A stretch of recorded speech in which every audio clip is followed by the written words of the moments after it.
Look at what is gave on nature. The matchsticks come near the fruit and you grant automatically without any friction.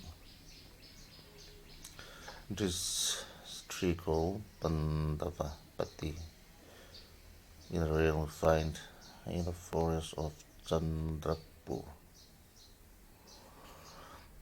Ay nature magluto. Nalbung bok tra tumtir don althai. Chandrapur PATTI.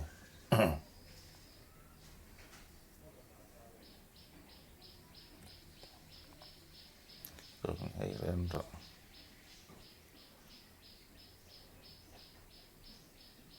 Abul $9 no.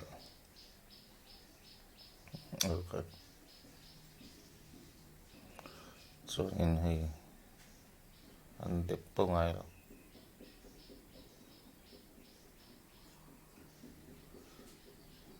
đâu chỉ là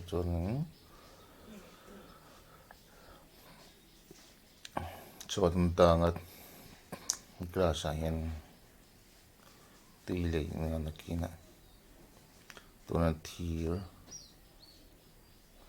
in kan dep chinga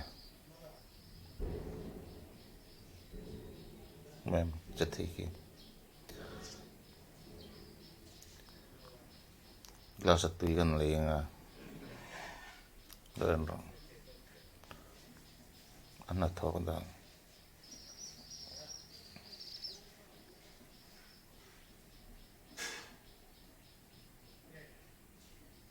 ren al tap mai đó này cho nên pon trong pon sik pongai rồi cái mem ay Pandava PATTI Chandrapur